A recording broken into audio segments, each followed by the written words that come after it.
Welcome to my page channel judiciary 009। आज हम करेंगे क्रिमिनल मिसअप्रोप्रिएशन और क्रिमिनल ब्रीच ऑफ ट्रस्ट, और इसमें फ़र्क देखेंगे क्या रहता है और इसका लीगल इम्पैक्ट जो है वो क्या है, पॉलिसी इसकी लॉ की क्या है इसके पीछे। देखिए, अगर मिस अप्रोप्रिएशन को देखेंगे तो मिस अप्रोप्रिएशन का मतलब रहता है अनऑथराइज्ड यूज़। मतलब यूज़ उसका उस तरह से नहीं जो होना चाहिए था, मतलब बिना किसी की सहमति से और विदाउट कंसेंट आप किसी की प्रॉपर्टी यूज़ कर सकते हो। बीइंग उस प्रॉपर्टी का आप कुछ भी नहीं लगते जनरली, ना ऑनर हो ना पोजेसर हो, कुछ भी नहीं। तो आपको चीज़ मिस अप्रोप्रिएशन में ध्यान क्या रखनी है कि जनरली अगर आप केस लॉ देखोगे या मेरा जो प्रैक्टिकल मैंने अपने कोर्ट्स में चीज़ें देखी हैं, मिस अप्रोप्रिएशन की कभी भी मैंने कोई भी प्रोसीडिंग नहीं देखी है कोर्ट में क्रिमिनल मिस अप्रोप्रिएशन की। इसीलिए ये सेक्शन थोड़ा सा ऐसा है कि जो मेंस में बहुत कम पूछा जाता है जुडिशल सर्विसेज के मेंस में, लेकिन पीटी पर्पस के लिए इसकी सज़ा कितनी है, कंपाउंडेबल है या नहीं है, कॉग्निजेबल है या नहीं है, इस तरह से क्वेश्चन कई बार आ जाते हैं और एग्जांपल्स हैं जो इसकी वो देखी जा सकती है। अब देखें तो क्रिमिनल मिसअप्रोप्रिएशन सेक्शन 403 में दिया हुआ है और 404 में दिया हुआ है। ये दो ही ऐसे सेक्शन हैं जो क्रिमिनल मिसअप्रोप्रिएशन से डील करते हैं आईपीसी में। अब क्रिमिनल मिसअप्रोप्रिएशन में बंदा करता क्या है, डिसऑनेस्टली मिसअप्रोप्रिएट्स और convert to his own use property of somebody else, जो मूवेबल प्रॉपर्टी होगी। थेफ्ट और क्रिमिनल मिसअप्रोप्रिएशन हमेशा मूवेबल प्रॉपर्टी पे लगता है, इमूवेबल प्रॉपर्टी पे नहीं लगता है। ये आपको ध्यान देना है। जैसे थेफ्ट में जो प्रॉपर्टी का जो पोजेशन होता है, ऑनर की पोजेशन में होती है वो चीज़ और वहाँ से वो चीज़ उठाई जाती है।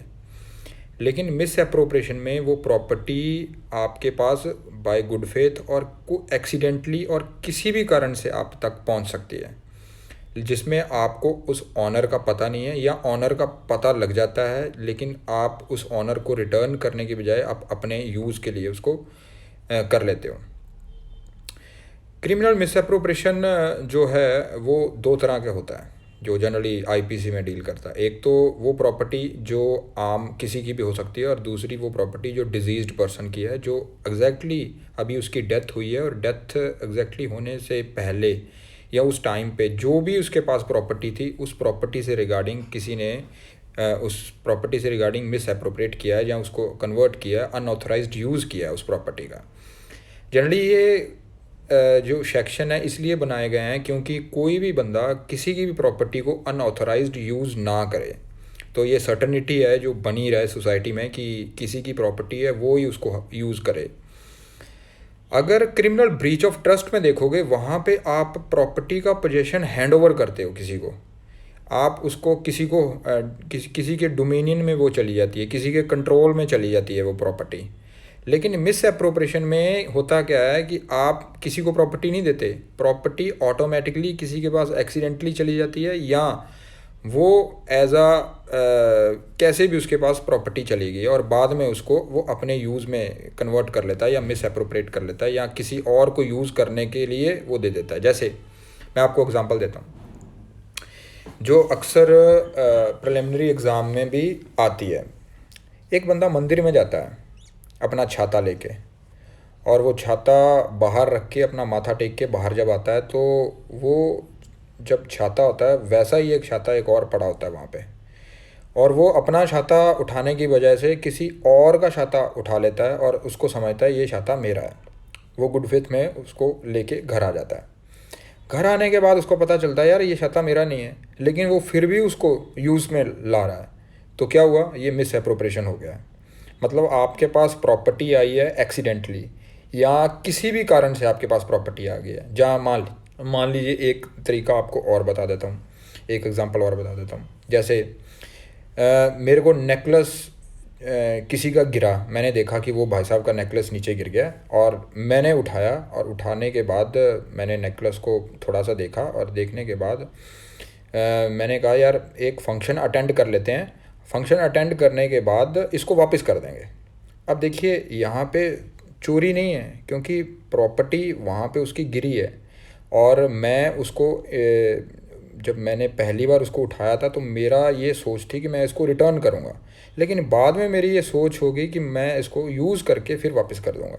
अब एक बार यूज़ किया या आधा बार यूज़ किया, यूज़ करना इट्सेल्फ आपका जो है इंग्रेडिएंट जो मिस अप्रोप्रिएशन के फुलफ़िल हो गए, आप लायबल ठहराए जा सकते हो मिस अप्रोप्रिएशन के लिए। जब अभी रिसेंटली जस्टिस सुमित्रा सेन जो जिनकी इम्पीचमेंट प्रोसीडिंग लोकसभा में हुई थी, आपको पता होगा, जो कलकत्ता हाई कोर्ट के जस्टिस थे और जिन्होंने फ़ंड्स को मिस अप्रोप्रिएट किया था, गवर्नमेंट फ़ंड्स को, जिसको मिस अप्रोप्रिएट किया था, और इसकी वजह से उनके ऊपर ये एलिगेशन थे और उनकी इम्पीचमेंट अपने पार्लियामेंट में इनिशिएट हुई थी, जिसमें उन्होंने बाद में इम्पीचमेंट से पहले ही उन्होंने रिज़ाइन दे दिया था। तो वहाँ पे ये क्वेश्चन उठा था, अगर आपने अरुण जेटली जी का अगर आपने वहाँ पे आर्गूमेंट सुने थे मिस अप्रोप्रिएशन को लेके पार्लियामेंट में, उन्होंने जो एक्सप्लेनेशन फर्स्ट है इसकी कि टाइम बीइंग जो आप मिस अप्रोप्रिएट करते हो वो भी कवर्ड मिस अप्रोप्रिएशन में हो जाती है।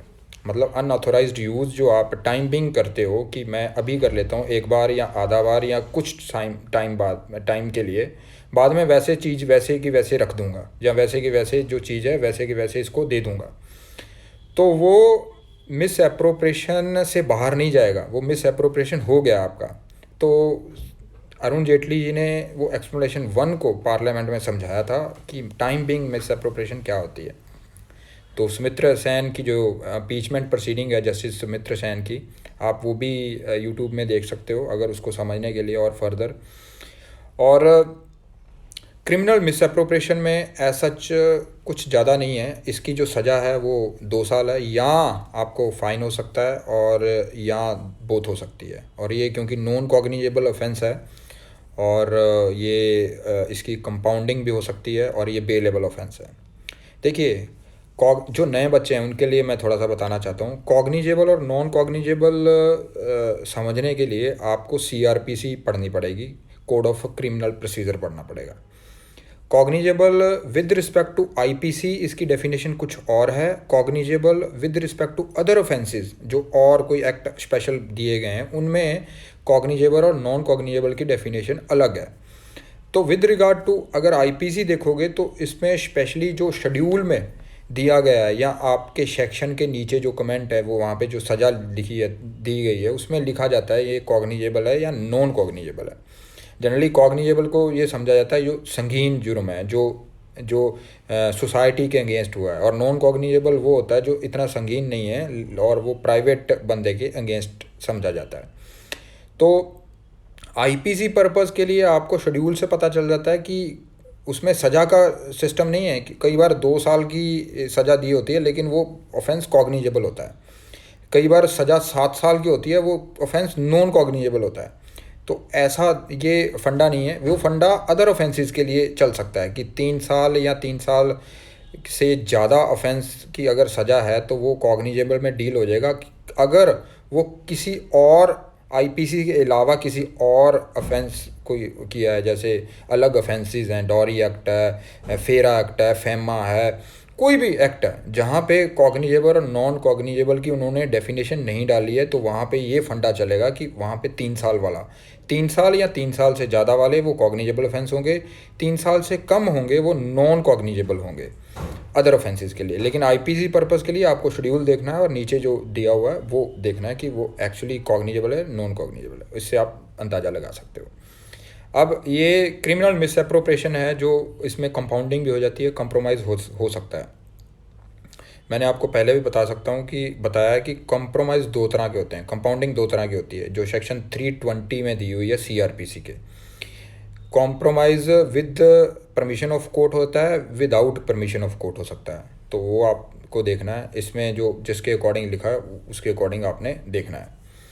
तो 403 और 404 में जो सज़ा दी गई है वो 3 साल दी गई है, और इसमें जहाँ फिर आपको फ़ाइन हो सकता है या बोथ हो सकता है। अगर वो सर्वेंट या आपका जो क्लर्क है वो करता है डिजीज़ के, जो डिजीज़ मतलब जिसकी डेथ हो गई है, अभी डेथ हुई है या थोड़ा टाइम पहले डेथ हुई है, उसकी पोजेशन में कुछ प्रॉपर्टी थी और आप उसको मिस अप्रोप्रिएट कर दिया, आपने अनऑथोराइज्ड यूज़ कर लिया अपने लिए डिसऑनेस्टली, तो आपको 7 साल तक भी सज़ा हो सकती है और जहाँ फिर फ़ाइन हो सकता है। और इसमें मिस अप्रोप्रिएशन में ये वाला सेक्शन है, ये भी नॉन कॉग्निजेबल है। मिस अप्रोप्रिएशन हमेशा नॉन कॉग्निजेबल रहेगा, मतलब इस पर एफआईआर नहीं हो सकती है। जैसे 154 सेक्शन सीआरपीसी का पढ़ोगे, वहाँ पे ये लिखा हुआ है कि हर कॉग्निजेबल केस में एफआईआर होगी, लेकिन नॉन कॉग्निजेबल में एफआईआर नहीं होगी। उसमें आप कंप्लेंट के द्वारा आप सीधा कोर्ट में जा सकते हो और कंप्लेंट के बाद वो कोर्ट देखेगा कि आपको किस तरह से डील करना है, उसमें इन्वेस्टिगेशन करानी है या नहीं करानी है। वो उसके अकॉर्डिंग वो आईओ या इन्वेस्टिगेशन ऑफिसर को उस केस में अपॉइंट करा के और इन्वेस्टिगेशन करवाने का ऑर्डर दे सकता है, या अरेस्ट बनती है तो अरेस्ट के वो परमिशन दे सकता है, अरेस्ट भी हो सकती है। तो इसको आप इस तरह से आपने देखना है। उसके लिए आप 155 सेक्शन देख सकते हो, 55 के क्लॉज हैं उनमें आप जा सकते हो सीआरपीसी के। चलो मैं आपको 403 और 404 के बारे में थोड़ा थोड़ा चीज़ें बता दी हैं मिस अप्रोप्रिएशन के बारे में। हमेशा मूवेबल प्रॉपर्टी के रिगार्डिंग ही मिस अप्रोप्रिएशन होगी। मिस अप्रोप्रिएशन जनरली बहुत ही आसान है, इसको ज़्यादा इस पे आपने रिसर्च करने की ज़रूरत नहीं है, क्योंकि ये इतना इम्पोर्टेंट सेक्शन नहीं है। पीटी के लिए, प्रिलिमिनरी एग्ज़ाम के लिए आप इसकी एग्जांपल्स हैं, इलस्ट्रेशन है, वो पढ़ सकते हो, उससे आपका ये क्लियर हो जाएगा इतना वो। लेकिन इसकी एक एग्जांपल है जो बड़ी इंपॉर्टेंट है, वो आपको मैं बताना चाहता हूँ। जैसे किसी की प्रॉपर्टी किसी बंदे को मिलती है रास्ते में, अब उसके पास पहला जो इस सेक्शन की जो रिक्वायरमेंट है ये है कि आपके पास वो मीन्स होने चाहिए उस बंदे को ढूंढने के जिसकी प्रॉपर्टी है, या आप रीज़नेबल नोटिस उसको दोगे या रीज़नेबल टाइम आप उसकी वेट करोगे कि वो उस प्रॉपर्टी जो जिसका जो ऑनर है उसके पास वो प्रॉपर्टी चली जाए या मैं उसको दे दूँ। आपने वो वेट नहीं की या नोटिस नहीं दिया, या आपने रीज़नेबल टाइम है जो उसका वेट कुछ नहीं किया, आप अपने यूज़ के लिए या आपने अनऑथोराइज्ड यूज़ कर लिया अपना, तो मिस अप्रोप्रिएशन कंप्लीट हो जाता है। लेकिन आपको ये प्रॉपर्टी मिली है, आप यूज़ नहीं कर रहे हो, आप उसको हैंड ओवर कर दिया तीसरे बंदे को, अब तीसरा बंदा उसको यूज़ कर रहा है, तो अब क्या हो गया। अब देखिए, तो मैंने अबैटमेंट भी कर दी। अबैटमेंट किस बात की कि मैंने उसको दे के एडिंग कर रहा हूँ या इंस्टिगेट कर रहा हूँ कि तू यूज़ कर, हालांकि मेरे को पता है कि ये प्रॉपर्टी का ऑनर कोई और है, मैं नहीं हूँ। और अगर उस बंदे को पता है जिसको मैंने हैंड ओवर की है कि ये प्रॉपर्टी किसी और की है, ये मुझे ऐसे ही दे रहा है, और फिर भी वो उसको यूज़ कर रहा है, तो वो मिस अप्रोप्रिएशन उस पे ऊपर लग जाएगा। और क्योंकि डिसऑनेस्ट जो इसका जो इंग्रेडिएंट है, इंटेंशन पार्ट का जो डिसऑनेस्ट है, वो उसकी जो एग्जांपल है, जो उसकी जो डेफिनेशन है उसमें वो फॉल कर जाएगा और वो दोनों इसके लिए लायबल ठहराए जा सकते हैं। तो आप इसको इस तरह से देख सकते हो। उसके बाद सेक्शन 405, 406, 407, 408 और 409, ये सारे section criminal breach of trust से डील करते हैं, जो अक्सर प्रिलिमिनरी एग्ज़ाम में पूछे जाते हैं। और आपने अगर डॉरी वाले केसेस अगर आपने कोर्टों में देखे होंगे जिसमें एफआईआर होती है 498A और 406, तो 406 जो लगाया जाता है वो इसी बात पे लगाया जाता है कि क्रिमिनल ब्रीच ऑफ ट्रस्ट बंदे ने की है। अब देखिए, इसके जो इंग्रेडिएंट, अगर आप 405 की डेफिनेशन जो क्रिमिनल ब्रीच ऑफ ट्रस्ट में दी हुई है, उसकी अगर डेफिनेशन आप देखोगे तो बड़ी वास्ट डेफिनेशन है, बड़ी ब्रॉड डेफिनेशन है। इसमें या तो प्रॉपर्टी इंट्रस्ट की जाती है किसी बंदे को, या उस प्रॉपर्टी के ऊपर डोमिनियन होता है। मतलब इंट्रस्ट करने का मतलब यहाँ पे क्या होता है कि प्रॉपर्टी का कंट्रोल किसी को दे दिया जाता है, पोजेशन किसी को दे दिया जाता है, हैंड ओवर कर दिया जाता है पोजेशन। और डोमेनियन में मतलब किसी के कंट्रोल में वो प्रॉपर्टी चली जाती है। इसमें जो है हमेशा कॉन्ट्रैक्चुअल रिलेशनशिप एस्टेब्लिश होने के बाद वो प्रॉपर्टी हैंड ओवर की जाती है। मतलब अगर ट्रस्ट का डेफिनेशन देखोगे तो ट्रस्ट का डेफिनेशन क्या है कि ये ऐसा कॉन्फिडेंस है, ऐसा गुड फेथ का एक रिलेशन है जिसमें एक बंदा दूसरे के ऊपर एतबार करके उसको चीज़ देता है। चीज़ देने के बाद वो सारी जो उस प्रॉपर्टी से रिलेटेड है सारी चीज़ें उसके पास चली जाती हैं। लेकिन यहाँ पे वो प्रोप्राइटरी राइट नहीं देता है, मतलब आपको लिमिटेड राइट देता है कि आपके ऊपर वो पोजेशन दे दिया, अब उसको सारी चीज़ें उस प्रॉपर्टी से रिगार्डिंग आप नहीं कर सकते हो। मतलब आप अगर मैंने आपको वो उसके जीपीए लिख दिया आपके ऊपर, जनरल पावर ऑफ अटॉर्नी, तो सारी चीज़ें उस प्रॉपर्टी से रिलेटेड आप कर सकते हो। लेकिन अगर मैंने यहाँ पे आपको स्पेशल पावर ऑफ अटॉर्नी बना के दे दिया कि भाई साहब ये प्रॉपर्टी है, मैं आपको हैंड ओवर कर रहा हूँ, आप इसको आगे लीज पे देने का अधिकार है आपको, और आप उसको सेल कर दिया, तो क्या हुआ? ये क्रिमिनल ब्रीच ऑफ ट्रस्ट हुआ। आपने उस ट्रस्ट को तोड़ दिया, आपने वो लीगल कॉन्ट्रैक्ट था, वो लीगल कॉन्ट्रैक्ट ब्रेक कर दिया है।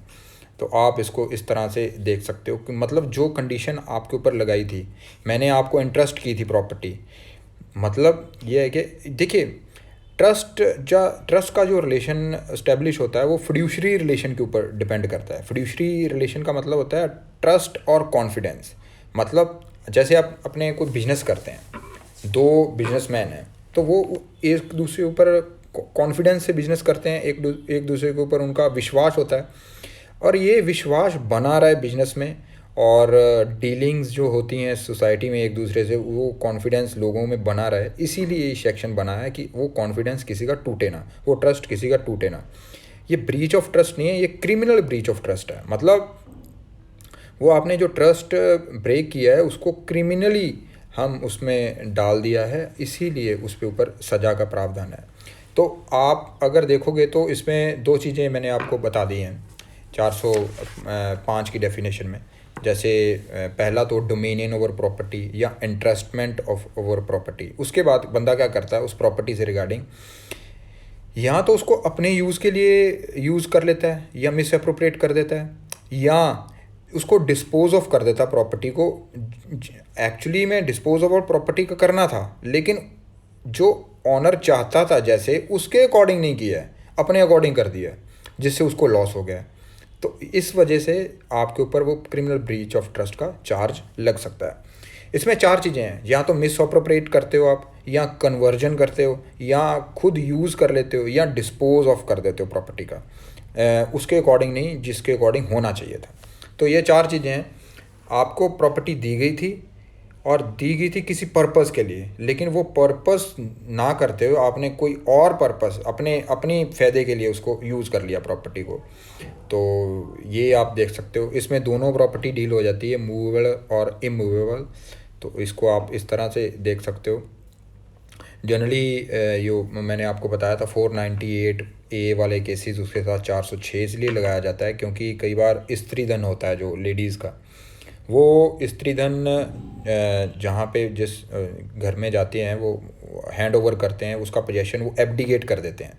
Generally criminal breach of trust का एलिगेशन आपके ऊपर तब लगेगा जब अगले बंदे ने प्रॉपर्टी आपको दे दी थी और अपना पोजेशन एब्डिकेट कर दिया था। एब्डिकेट मतलब ख़त्म कर दिया था, मतलब अपना उसका कुछ भी नहीं रह गया, पोजेशन उसका कुछ भी नहीं रह गया, उसने टोटली पोजेशन आपको दे दिया था प्रॉपर्टी का। और स्त्री धन जब आपको दे दिया था, और तब वो बंदा उसको या तो वो प्रॉपर्टी वापस नहीं कर रहा, या उसको अपने यूज़ में ले आया, अपने तरीके से उसको यूज़ में ले आया, या उसको अनऑथराइज्ड यूज़ कर रहा है, या अपने यूज़ में कर रहा है, या उसको कन्वर्ट कर दिया। मतलब बना दिए तो कंगन थे लेकिन उसका मुंदरी बनवा ली, या कुछ रिंग बनवा ली, या ऐसा कुछ भी कर लिया जो वो चाहती नहीं थी, लेडीज़ चाहती नहीं थी, या उस प्रॉपर्टी को किसी और को दे दिया, या कुछ भी जो इसमें जो इंग्रेडिएंट है उसको आप देख सकते हो, जिससे उस स्त्री धन देने से उस लेडी का लॉस हुआ, जिससे 406 लग जाती है। मैंने कई एफआईआर्स में देखा है कि जब आईओज़ होते हैं एफआईआर दर्ज करते हैं, उसमें 406 के साथ 420 भी अटैच कर देते हैं। देखिए 420 और 406 दोनों अल्टरनेटिवली में लग सकते हैं, चार्ज फ्रेम हो सकते हैं, लेकिन ये दोनों एक साथ प्रूव नहीं हो सकते। या तो 420 प्रूव होगा और या 406 प्रूव होगा, क्योंकि 420 के अगर इंग्रेडिएंट देखोगे, जिसमें 415 में उसकी डेफिनेशन दी गई है चीटिंग में, उसमें शुरू में ही जो आप डिसेप्शन प्ले कर रहे हो, लेकिन यहाँ पे डिसेप्शन प्ले करके आपके पास प्रॉपर्टी नहीं पहुँची है 406 में, 405 में।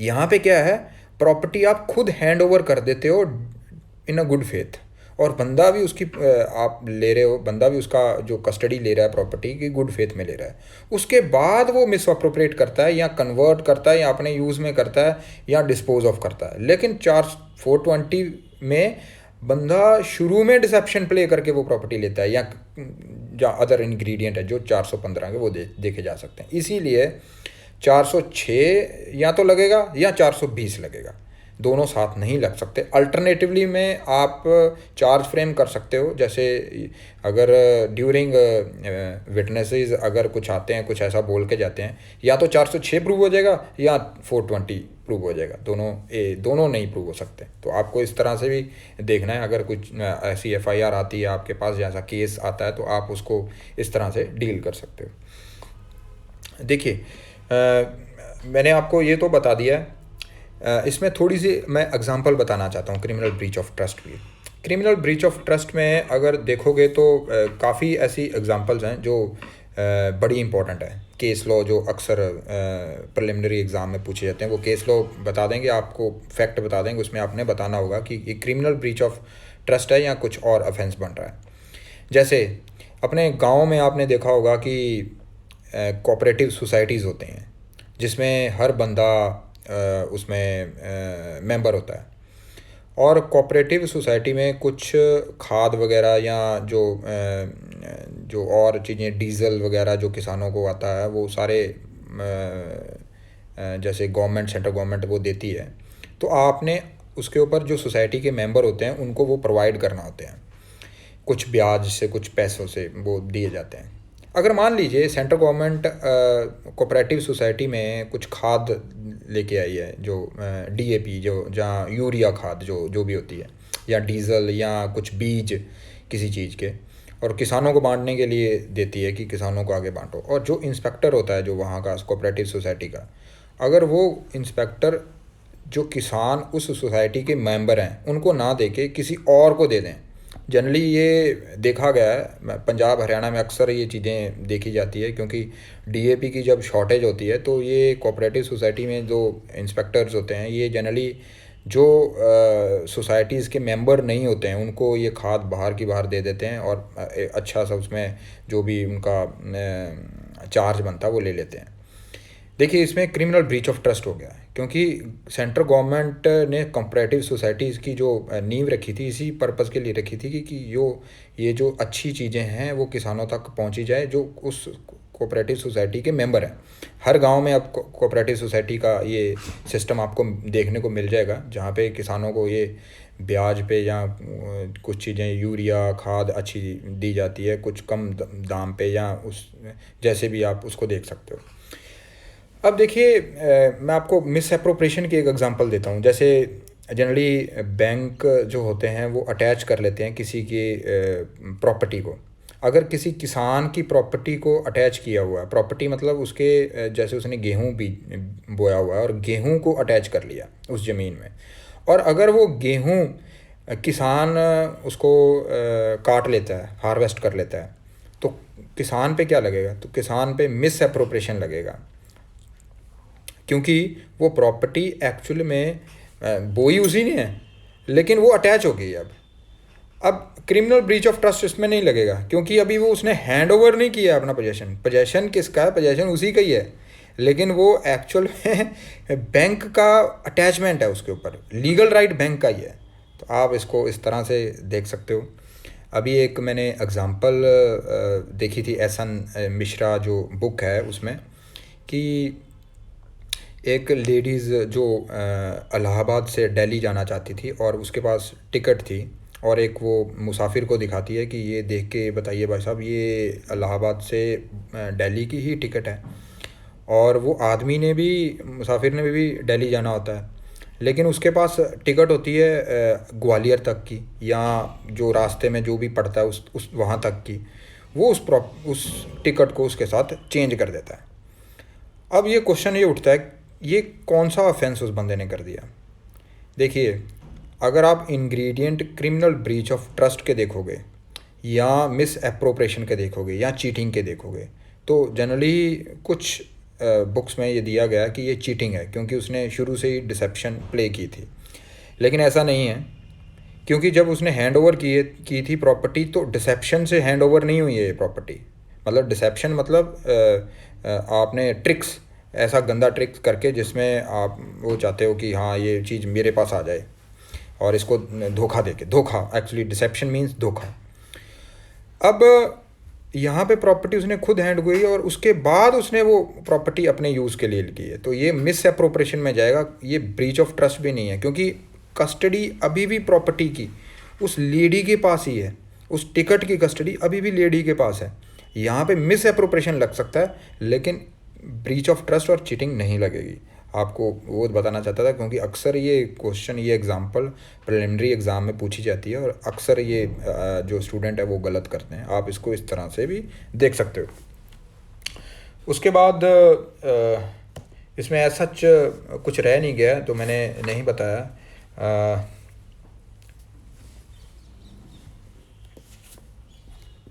अब एक एग्ज़ाम्पल और है बड़ी इंपॉर्टेंट, जो अक्सर पीटी एग्ज़ाम में पूछी जाती है। जैसे एक लेडी टिकट विंडो पे खड़ी थी, ट्रेन की टिकट उसको चाहिए थी, या मूवी देखना चाहती थी, मूवी की टिकट चाहिए थी। वो एक बंदे को अपने कुछ पैसे देती है और उसको कहती है कि ये मेरी टिकट ख़रीद लो, क्योंकि भीड़ काफ़ी थी टिकट विंडो पर। वो बंदा जाता है और टिकट ख़रीद लेता है। टिकट खरीदते वक्त उसके दिमाग में ये ख्याल आता है और वो टिकट लेके भाग जाता है। तो क्वेश्चन ये उठता है, टिकट अभी खरीदी नहीं है, वो लेके भाग जाता है पैसे उसके। क्वेश्चन ये उठता है, क्या ये क्रिमिनल ब्रीच ऑफ ट्रस्ट है, मिस एप्रोप्रिएशन है, या ये चीटिंग है, या थेफ्ट है? देखिए यहाँ पे इंग्रेडिएंट अगर मिस एप्रोप्रिएशन के देखोगे तो वहाँ पे कस्टडी अभी भी उस पैसों की लेडी के पास है। वो उसने उसको सिर्फ और सिर्फ एज अ मोड यूज़ करना चाहा था कि आप मेरी टिकट ले लो, पैसे अभी भी उसी के पास हैं। ये लीगल फ्रेमवर्क, इसको आप इस तरह से देख सकते हो, क्योंकि जूरिस्ट ने जो लिखा है इसके बारे में, या डिसाइडेड केस लॉ है, उनको आप इस तरह से ही डिसाइड हुए हैं, तो आप अपने भी उसी तरह ही देखना होगा। तो यहाँ पे मिस एप्रोप्रिएशन होगी, क्योंकि कस्टडी अभी भी हैंड ओवर नहीं की है। ये थेफ्ट इसलिए नहीं है क्योंकि वो बंदे ने खुद चुराई नहीं है, तो खुद बंदे ने यहाँ पे लेडी ने उस टिकट पैसे दिए हैं टिकट के लिए, तो ये मिस एप्रोप्रिएशन होगा, ये और कुछ नहीं है। आपको इस तरह से देखना है इसमें। जनरली आपको जो एफआईआर हो जाती है क्रिमिनल ब्रीच ऑफ ट्रस्ट में, उसमें आपने जो प्रोसिक्यूशन ने जो प्रूव करना होता है वो इंट्रस्टमेंट प्रूव करनी होती है कि भाई साहब मैंने इसको प्रॉपर्टी अपनी हैंड ओवर कर दी थी, मैंने अपडिकेट कर दिया था पोजेशन, लेकिन थेफ्ट में पोजेशन मेरे पास था, ये मेरे पोजेशन से चुरा के लेके गया है। और क्रिमिनल ब्रीच ऑफ ट्रस्ट में मिस एप्रोप्रिएशन में वो प्रॉपर्टी कैसे भी आपके तक पहुंच सकती है और बाद में उसको अपने यूज़ में आपने कर लिया है, लेकिन इसमें ओवरलैपिंग कभी कभी नहीं होती है। या अगर आप मानोगे, अगर आप देखोगे, ये दोनों सेक्शन बड़े डिफरेंट है, और अगर इसके इंग्रेडिएंट ध्यान से देखोगे तो ये आपको इसके डिफरेंशिएट करने का तरीका आपको बताएगा, और इसकी जो एग्जांपल्स हैं वो आप पढ़ सकते हो बेरक्त से। और उसके बाद 406 में जो सज़ा है इसकी 3 साल है, जिसमें आपको फ़ाइन भी हो सकता है जो ये ऑफेंस है। देखिए इसमें सारे offence criminal breach of trust के ये कंपाउंडिंग हो सकती है। अब कंपाउंडिंग क्यों हो जाती है, कॉम्प्रोमाइज़ क्यों हो जाता है? क्योंकि वो ट्रस्ट फिर बन जाए। कई बार होता है कि गुड फेथ में वो अपने लिए यूज़ करता है, ऑफेंस तो हो जाता है, लेकिन वो कंपाउंडिंग इसलिए हो जाती है, कई बार उन दोनों में समझौता हो जाता है पार्टीज़ में। तो इसको आप इस तरह से देख सकते हो। 406, 407, 408 और 408 तक ये कंपाउंडिंग हो जाती है, लेकिन 409 सेक्शन ऐसा है जिसमें कंपाउंडिंग नहीं होती है। वो इसलिए क्योंकि वहाँ पे पब्लिक सर्वेंट वर्ड यूज़ हुआ है, एजेंट यूज़ हुआ है, या जो ब्रोकर्स होते हैं ये वर्ड यूज़ हुआ है। ये अगर क्रिमिनल ब्रीच ऑफ ट्रस्ट करते हैं तो इसमें कंपाउंडिंग नहीं हो सकती। इसमें सज़ा 10 साल या लाइफ इम्प्रिजनमेंट तक हो सकती है, और फाइन हमेशा आपको होगा। 406 में एक हो सकता है कि आपको सज़ा हो जाए या फ़ाइन हो जाए या बोथ हो जाए, लेकिन क्रिमिनल ब्रीच ऑफ ट्रस्ट के बाकी सेक्शन हैं जैसे 407, 408 और 409, इसमें हमेशा आपको फ़ाइन होगा ही होगा।